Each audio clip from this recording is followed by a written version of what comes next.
siang semua. Siang, semangat luar biasa. Bagaimana kabar kita hari ini? Baik, sehat, semangat luar biasa.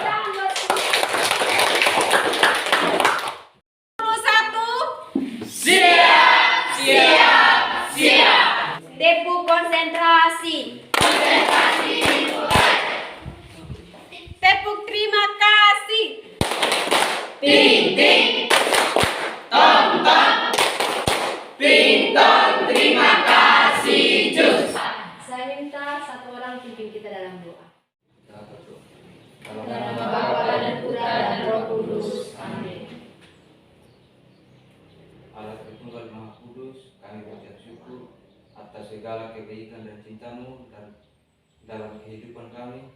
Kini kami akan belajar tentang suara hati. Kuduslah Roh-Mu untuk selalu membimbing kami, sehingga kami dapat melakukan setiap tindakan dengan berpedoman pada suara hati yang baik dan benar sesuai dengan kehendak-Mu. Demi Kristus Tuhan dan pengantara kami. Amin. Dalam Nama nama Bapa dan Putra dan Roh Kudus. Amin. Terima kasih Ori, silakan duduk. Iya. Tepuk tangan sekali. Sekarang Ibu absen dulu ya. Halo. Yanti, Hadir Bu, Melan, hadir Bu, Beni, Adik Bu. Andika. Oke, baik. Masih ingat pembelajaran kita minggu lalu? Masih, Bu. Tentang apa? Kedua manusia sebagai citra Allah. Luar biasa, tepuk tangan. Baik. Hari ini kita akan memulai pembelajaran kita yang baru dengan tema suara hati, ya. Jadi pembelajaran kita hari ini tentang suara hati. Nah, adapun tujuan dari pembelajaran kita pada siang hari ini adalah yang pertama, setelah pembelajaran ini selesai, yakni melalui diskusi kelompok, tanya jawab, dan menggali berbagai sumber dari pengalaman hidup, siswa diharapkan dapat menjelaskan arti dari suara hati.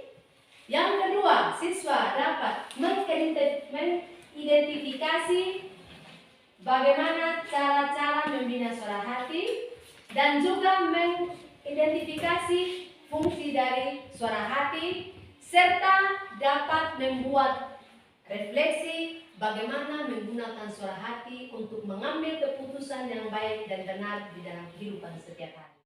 Oleh sebab itu, supaya tujuan pembelajaran yang ingin kita capai pada siang hari ini, maka kita akan masuk pada mengamati, ya. Kita membaca atau mengamati sebuah cerita tentang suara hati. Saya persilakan Yanti untuk membacakan cerita dengan suara yang lantang. Kita semua mendengarkan sambil mengikutinya dalam buku. Setelah itu Ibu akan memberikan beberapa pertanyaan. pergulatan suara hati. Boy mendaftar pada suatu sekolah yang sangat menjunjung tinggi nilai kejujuran. Sebelum masuk, ia harus menandatangani sebuah pernyataan yang menyatakan, "Saya tidak akan mencontek dan kalau terbukti mencontek, maka saya siap untuk dikeluarkan dari sekolah ini." Setiap peserta didik juga mempunyai kewajiban untuk melaporkan kepada guru atau pemimpin sekolah jika mereka terlihat ada yang menyontek. Pada suatu ketika, Boy mengikuti ujian akhir. Ia merasa kesulitan menjawab soal-soal yang ada di hadapannya dan ia juga melihat beberapa temannya ada yang mulai menyontek. Ia mulai gelisah dan timbul keinginan dalam dirinya untuk mengikuti apa yang dilakukan beberapa temannya. Ia berpikir, seandainya ia tidak dapat menjawab soal di hadapannya dengan baik, ia pasti tidak lulus. Tapi kalau ketahuan ia harus siap dikeluarkan dari sekolah ini, terjadi pergulatan dalam dirinya. Apakah ia mau ikut-ikutan menyontek atau tidak? Setelah mempertimbangkan secara matang, akhirnya mengikuti suara hatinya untuk mengerjakan soal sebisanya dan tidak mengikuti apa yang dilakukan oleh beberapa temannya. Ketika hasil ujian diumumkan, ia ternyata lulus, walaupun nilainya tidak sempurna. Ia merasa puas karena itu adalah hasil kerjanya sendiri dan ia sudah setia kepada nilai kejujuran. Iya, sudah dengarkan ceritanya?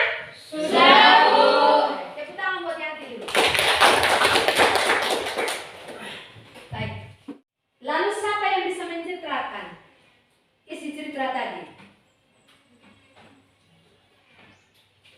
Isinya saja. Iya. Yang silakan.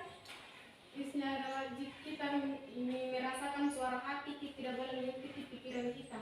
Karena pikiran kita bisa berkata yang tidak baik. Misalnya kita mau nyontek, tapi suara hati bisa ini. Jangan nyontek, biarpun nilai rendah, tapi harus kerjakan sebisamu saja. Iya, tepuk tangan buat Yanti. Jadi intinya bahwa cerita tadi tentang suara hati yang baik ya. Di mana siswa yang bernama Boy tadi itu dia melihat teman-temannya menyontek, tetapi dia kepingin mau menyontek, tapi suara hatinya mengatakan jangan, sehingga dia tidak mengikuti teman-temannya. Oke, baik. Kalau begitu, supaya pembelajaran kita tujuannya betul-betul kamu bisa memahami, sekarang mari kita bentuk diskusi kelompok ya. Kita bentuk diskusi kelompok, masing-masing kelompok cukup 4 orang ya. Baik, setelah kita menjadi 5 kelompok ya, 5 kelompok. Setelah kita bentuk kelompoknya, Ibu akan membagikan LKPD ya? Iya, Bu. Nanti dikerjakan sesuai instruksi dalam LKPD.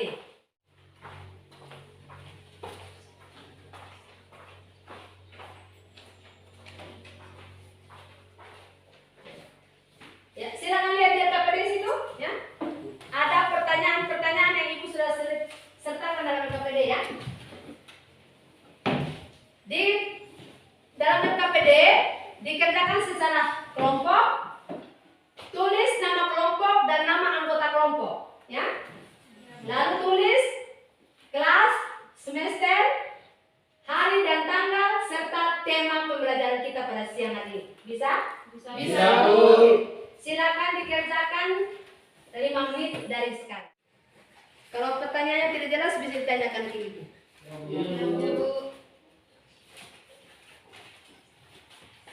Silakan duduk seperti semula supaya kita presentasi hasil kelompok.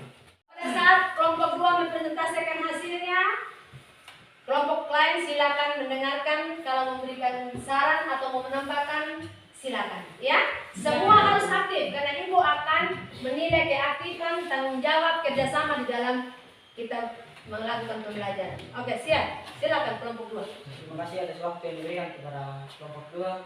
Saya akan membacakan hasil diskusi kami. 1. Beberapa pengertian suara hati adalah sebagai berikut. Suara Tuhan yang ada di dalam hati manusia untuk mengetahui mana yang baik dan mana yang buruk. Cara-cara membina suara hati. 1. Rajin berdoa. 2. Rajin membaca kitab suci. 3. Berpartisipasi aktif dalam kegiatan-kegiatan gereja. 4. Rajin pergi ke gereja. 5. Membaca buku-buku rohani. 6. Terlibat dalam kelompok doa yang di paroki, lingkungan atau di pasis. Iya, tepuk tangan untuk kelompok 2.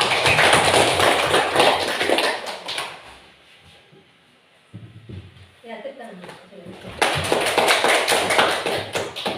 Sekarang kita bisa mengambil kesimpulan bersama. Bisa tak? Bisa, Bu. Yang pertama, apa kata lain dari suara hati? Hati. Rajin membaca kitab suci. Rajin membaca kitab suci. Rajin berdoa. Rajin berdoa. Rajin ke gereja. Rajin ke gereja. Berbuat baik. Berbuat baik ya. Jadi cara-cara kita terlibat dalam kelompok-kelompok doa yang ada di lingkungan basis atau di paroki ya, kita selalu berpartisipasi dalam kegiatan gereja. Jadi dari hasil diskusi kelompok kamu tadi sudah menjadi kesimpulan dari apa yang menjadi tujuan pembelajaran kita pada siang hari ini ya. Bisa? Ayo kawan, harus hati-hati bila kita ambil keputusan.